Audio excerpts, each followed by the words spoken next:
Chris Eubank Jr. versus Spike O'Sullivan, or Gary Spike O'Sullivan, for the final eliminator for the shot at, I believe now, Danny Jacobs for the WBA Middleweight Championship of the World. The common denominator between Chris Eubank Jr. and Gary Spike O'Sullivan, or just Spike we'll call him, is that they both lost to Billy Joe Saunders. Eubank would say that he didn't get going for the first 6 rounds simply because, in my opinion, I don't think he felt he could do 12 rounds straight out. So for the first 6 rounds, he kind of paced himself, and for the last 6, went full out against Saunders.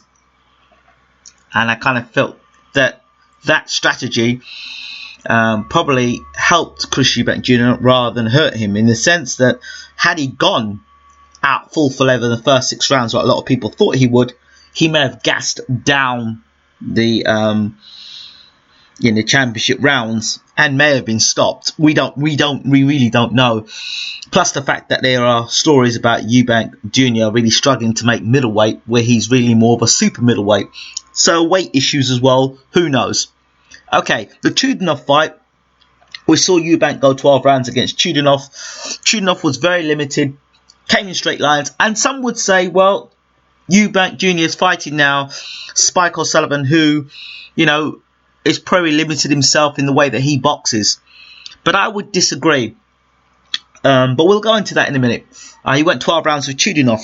Now, there are some things about Chris Eubank Jr. Yes, he does throw explosive combinations.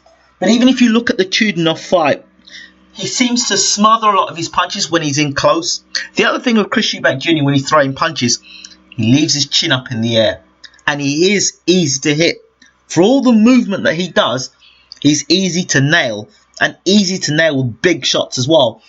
When he comes forward with punches, I think Eubank is probably better on his back foot than he actually is on his front foot. Much like his father.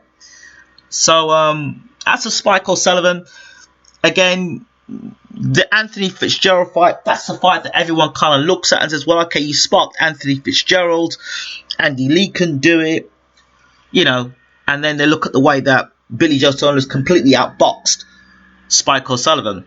Now, Spike says that he was out the ring for a long time, he didn't get time to prepare for the fight. Well, he's had plenty of time to prepare for Chris Eubank Jr. Make no bones about that.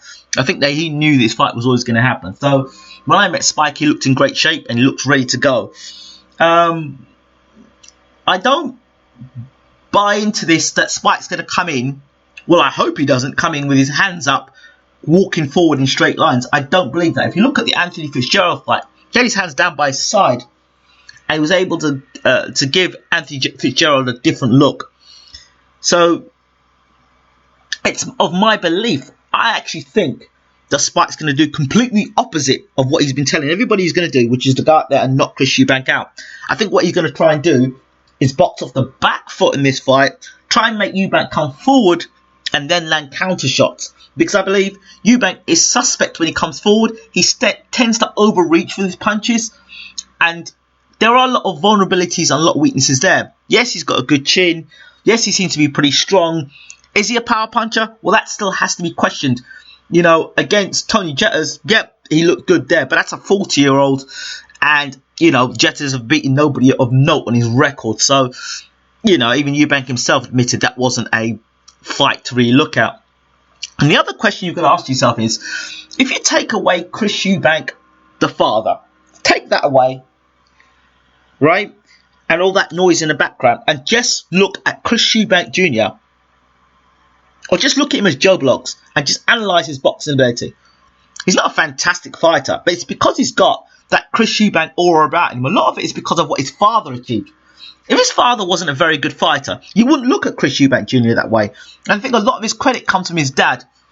You know, for the superstar that everyone puts Eubank out to be, he should have beaten Billy Joe Saunders. That's it. Fair and square, he should have beaten Billy Joe Saunders. Now the question is, how good is Billy Joe Saunders? How good is his chin? How good is his boxing ability? We won't really know until he fights Andy Lee. Because if he beats Andy Lee now, his victories against Eubank and his victories against Spike O'Sullivan, they're not bad victories at all when you look at it. So neither guy has really fought anybody of note. You would say Eubank may have fought slightly the better opponent in Chudinov, but that's not saying very much. So both guys, I don't think, have beaten anybody of real note. Is Spike Sullivan a puncher? Well, I'll tell you something. If you're walking onto shots, you take the full impact of a shot. My only concern in this fight is, in terms of Spike Sullivan, is if he does come in straight lines. But then again, I don't know, late on in the fight, rounds 9, 10, 11 and 12, whether Eubank, we'll have to see what Eubank can do in those rounds. So I think Spike will dig in. I think it's a good fight. I think it's a tough fight. I'm going to go with Spike Sullivan in this one because I don't believe Adam Booth. I think you need more time to work with a fighter. High profile fight. And I'm not sure if Adam Booth is the best person to have in the ring for Eubank Jr. And I'll tell you this. If you look at Chris Eubank Sr., he's a thinker.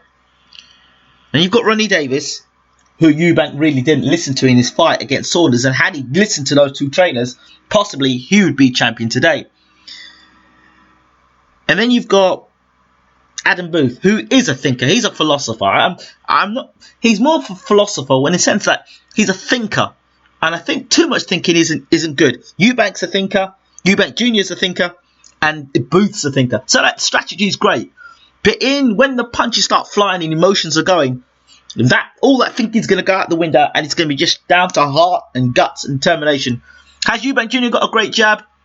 I wouldn't say he does. He's got a good jab, but he's not got a great jab.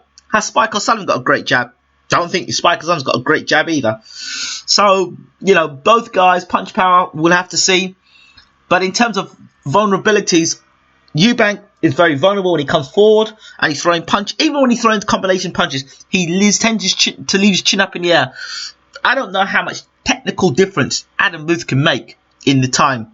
I think I'm going to go with the more solid looking corner in Pascal Collins. Spike has been consistent with those guys, and I'm going to go with the guy that Spike will definitely raise his game in this match. I really do. And you've got a hungry fighter in there, and you can see the difference of Spike Sullivan. If you looked at him, the first press conference, and then the gloves are off, and then look at him now, the last press conference, he was much more into it. That says to me there's somebody who definitely understands tactics. Eubank Jr., Spike Sullivan's definitely got in his mind. I think so. And Eubank may go out there to want to punish Spike Sullivan. And that's good if he decides to go out there and punish Spike Sullivan. But trying to punish somebody who's trying to counter-punch you, which I believe Spike Sullivan's going to do, could lead Chris into a lot of problems. I'm going with the shock in this fight, but he won't be a shock because I don't think Eubank is that great a fighter. I really don't. I think a lot of hype is because of his father. And, Spike Sullivan in a shock win over Chris Eubank Jr. Counter-punching. Eubank walking onto a big shot or getting caught on the inside when throwing shots. Those are my thoughts. I'm out of here.